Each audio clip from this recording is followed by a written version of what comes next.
Basic course 7 पढ़ने लिखने के शुरुआती व्यवहार। इसमें 5 भाग हैं। भाग 1, 2, 3, 4 और 5। 5वें भाग में मुख्य प्रश्नोत्तरी है, यानी कि असेसमेंट परीक्षा स्वयं करके सीखें। तो इसमें जो हमने देखा, हमने जो प्रशिक्षण चलाया, भाग 1, 2, 3, 4, ये 4 भाग बिल्कुल भी डिस्प्ले नहीं हुए। उसमें क्या लिख के आया, मैं आपको इस वीडियो के दौरान ये सब कुछ दिखाने वाला हूँ, इसलिए वीडियो को आप अंत तक जरूर देखें। लेकिन मुख्य प्रश्नोत्तरी वाला भाग चला और बहुत अच्छा चला। उसमें हमने 10 प्रश्नों को सॉल्व किया, तो इस वीडियो में आप जरूर देखें, अंत तक जरूर बने। शुरू करते हैं इस वीडियो को। साथ ही इस वीडियो का लिंक भी आपको मिलेगा इस प्रशिक्षण का वीडियो के डिस्क्रिप्शन में, वहां से लिंक पर क्लिक करके आप सीधे इस प्रशिक्षण को पूरा कर सकते हैं।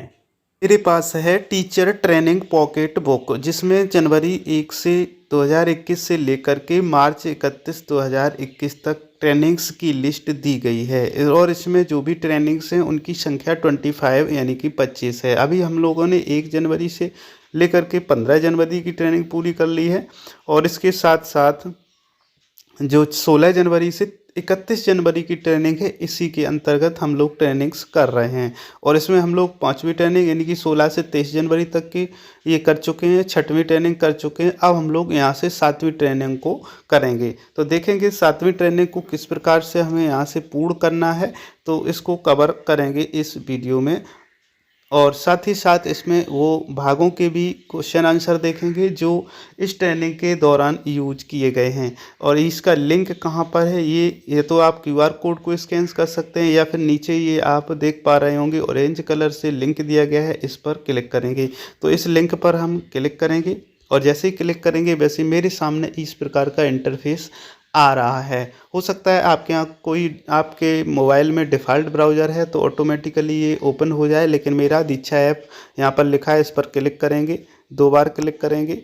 तो जैसे ही क्लिक करेंगे वैसे ही ये कोर्स हमारे में ओपन होना शुरू हो जाएगा।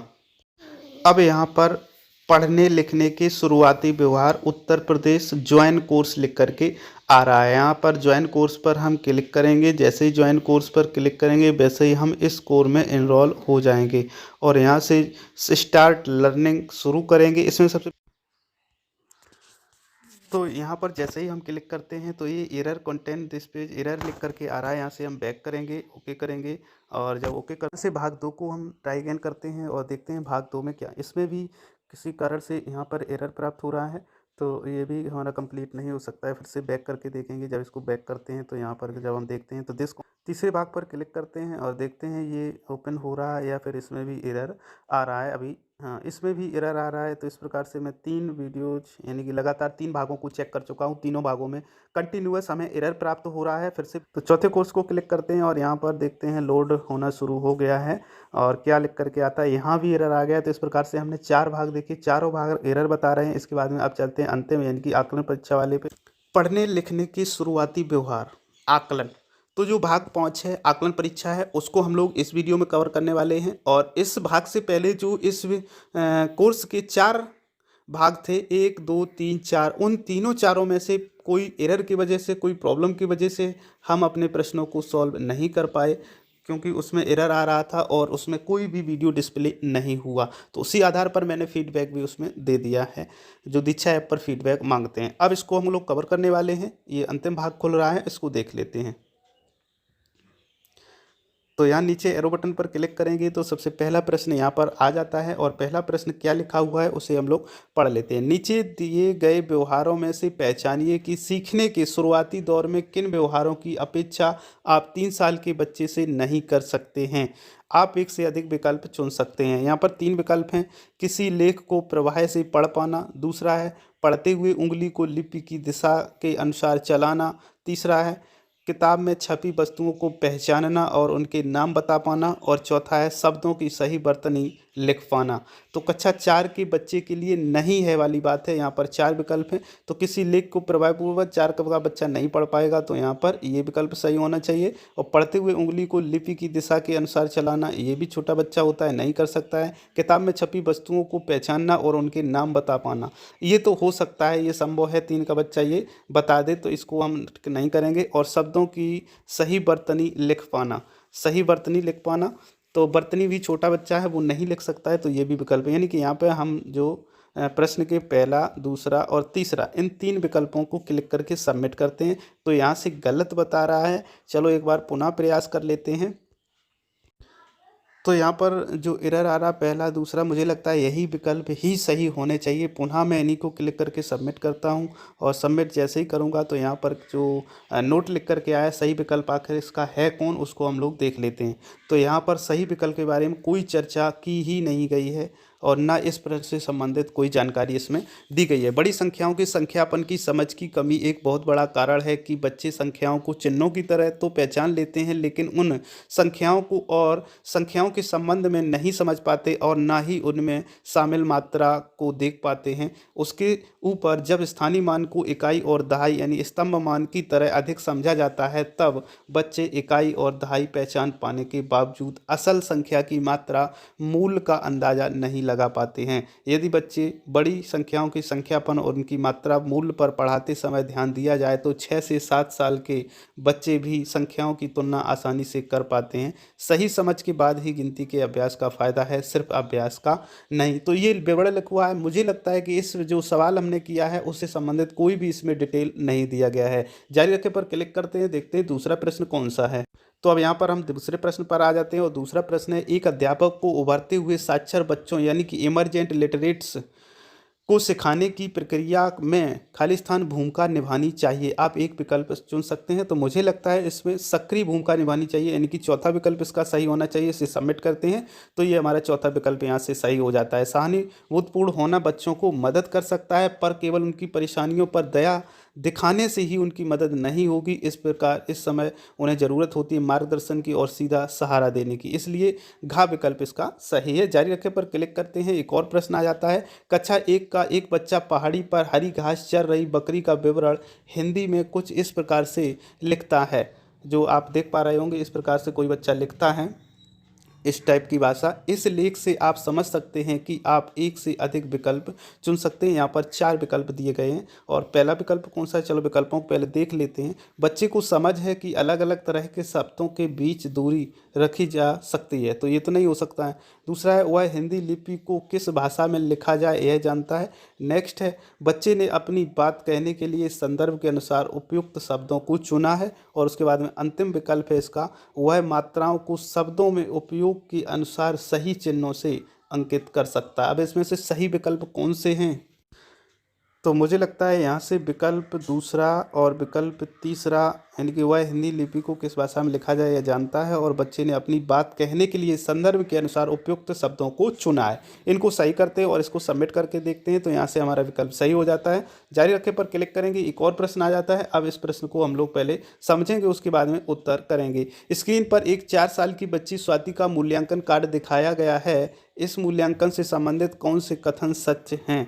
स्वाति शब्दों की सही वर्तनी में नहीं लिख सकती है, यह सही वाक्य नहीं बना सकती है, यह चित्रकला में तो ठीक है, लेकिन इसके लेखन संबंधित कौशल अभी खराब हैं। आप एक ही विकल्प चुन सकते हैं। यहाँ पर 4 विकल्प दिए गए हैं। मूल्यांकन सही है क्योंकि अध्यापिका को पता है कि बच्ची सही वर्तनी में शब्दों को लिख सकती है। मूल्यांकन गलत है क्योंकि बच्ची को गलत आधारों पर आंका जा रहा है। मूल्यांकन गलत है क्योंकि बच्ची सभी शब्दों की वर्तनी सही लिख सकती है। मूल्यांकन सही है क्योंकि बच्चों को सही आधारों पर आंका जा रहा है। तो इस प्रकार से यहाँ पर 4 विकल्प हैं, और 4 विकल्प में से कौन सा सही है, एक ही हमें चुनना है। तो यहाँ पर मुझे लगता है कि खा विकल्प यानी कि मूल्यांकन गलत है क्योंकि बच्ची को गलत आधारों पर आंका जा रहा है। तो इसे टिक करके सबमिट करते हैं, तो यहाँ से हमारा विकल्प सही होता है। जारी रखें पर क्लिक करेंगे, एक और प्रश्न आ जाता है। एक अध्यापिका अपनी कक्षा 1 की बच्चों को लिखना और पढ़ना सिखाने के लिए निम्न गतिविधियाँ इस्तेमाल करती है। क्लिक करके सही गतिविधि को चुनिए। आप एक से अधिक विकल्प चुन सकते हैं। यहाँ पर 4 विकल्प दिए गए हैं। हर सप्ताह उन्होंने लोकगीत गाने बजाने की प्रतियोगिता आयोजित की और बच्चों को समूह में काम करने के लिए प्रोत्साहित किया। दूसरा है, वे बच्चों को उनकी अपनी भाषा में बोलने के लिए प्रोत्साहित करते हैं। और तीसरा विकल्प है, वे उन बच्चों को टोकती हैं जो हिंदी शब्दों की गलत उच्चारण करते हैं। वे बच्चों को अपने अनुभव लिखने के लिए प्रोत्साहित करती हैं। तो यहाँ पर 4 विकल्प दिए गए हैं। तो यहाँ पर हम का, खा और घा यानी कि पहला, दूसरा और चौथा विकल्प सही करके सबमिट करते हैं तो यहाँ से हमारा विकल्प सही है। जारी रखें पर क्लिक करेंगे, एक और प्रश्न आ जाएगा। एक और प्रश्न है, आइए पढ़ें कि 3 साल के महंत और प्रिया की माताएं आपस में क्या बातें कर रही हैं। माता नंबर 1, मेरे बच्चे की तो लिखावट बहुत बुरी है। दूसरी माता जी कह रही हैं, आप लिखावट के बारे में शिकायत कर रही हैं, मेरी बच्ची तो बस यहाँ वहाँ घसीटे मारती है, आप तो ये भी नहीं समझ पाएंगी कि उसने कौन सा अक्षर लिखा है। पहली माँ, वह तो शब्दों के बीच में जगह ही नहीं छोड़ता। दूसरी माता जी, और मेरी बच्ची तो शब्दों के बीच कुछ ज़्यादा ही दूरी रखती है। आपने इन दोनों माताओं की बातें सुनी, एक अध्यापक होने के नाते आप इन्हें क्या सलाह देना चाहेंगे? क्लिक करके आप उपयुक्त सलाह दे सकते हैं। आप एक ही विकल्प चुन सकते हैं। बच्चे इस उम्र में ऐसी गलतियां करते हैं और यह रोकने की कोशिश करें। बच्चे लिखना सीख रहे हैं, उन्हें किसी की मदद की आवश्यकता नहीं है।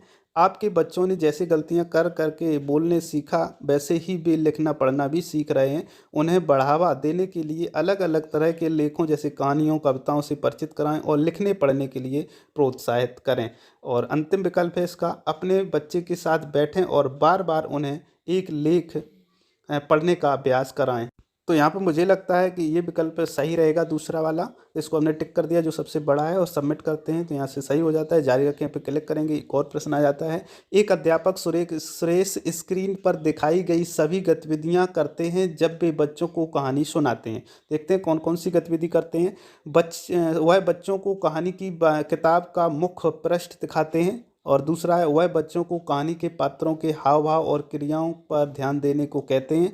और तीसरा है, फिर वह हर शब्द के ऊपर उंगली रखते हैं और एक एक करके उन्हें बच्चों के लिए पढ़ते हैं। और चौथा है, आखिर में वह बच्चों को कहानी के अंत का पूर्वानुमान लगाने के लिए कहते हैं। क्लिक करके इन गतिविधियों में से करने का सही कारण चुनिए। आप एक से अधिक विकल्प चुन सकते हैं। पहला विकल्प है, यह बच्चों को कहानी रटने में मदद करता है। दूसरा विकल्प है, यह बच्चों को लिखित भाषा से संबंधित अवधारणाओं को समझने में मदद करता है। तीसरा है, इससे बच्चे लेख पढ़ना सीखेंगे तो मगर धीरे धीरे। तो इनमें से कौन सा विकल्प सही? तो यहाँ पर दूसरा विकल्प को टिक करके सबमिट करते हैं और जारी रखें पर क्लिक करेंगे, एक और प्रश्न आ जाता है। आपको क्यों लगता है कि हमें बच्चों की घसीटा मारने की आदत को प्रोत्साहन देना चाहिए? सभी सही कथन क्लिक करके चुनें। 4 विकल्प हैं यहाँ पर। क्योंकि इससे उनकी लिखावट में सुधार होगा, क्योंकि यह शुरुआती स्तर है जहाँ बच्चे लिखित भाषा से परिचित हो रहे हैं, क्योंकि इससे बच्चों का आत्मविश्वास बढ़ता है, क्योंकि इससे उनकी फाइन मोटर कौशल का विकास होता है। तो यहाँ पर 4 विकल्प हैं और देखते हैं कौन सा सही। तो यहाँ पे हम दूसरा, तीसरा और चौथा विकल्प को टिक करके सबमिट करते हैं और सही होता है। जारी रखें पर क्लिक करेंगे, एक और प्रश्न 9 नंबर आ जाता है। स्क्रीन पर लिखने और बोलने के कौशल में कुछ अंतर और समानताएं दिखाई गई हैं, इनमें से सही तथ्य चुनें। आप एक ही विकल्प चुन सकते हैं। पहला विकल्प है, दोनों कौशल स्कूली प्रशिक्षण से ही सीखे जा सकते हैं। दूसरा है, बोलने का कौशल लिखने के कौशल से भिन्न है, क्योंकि बोलना बच्चे खुद सीख सकते हैं और लिखना उन्हें सिखाना पड़ता है। दोनों कौशलों में गलतियां कर करके सीखते हैं। बच्चे लिखना पढ़ना पहले सीखते हैं और फिर बोलना सीखते हैं। तो इसमें से कौन सा विकल्प सही है, उन्हें सबसे पहले हम समझते हैं।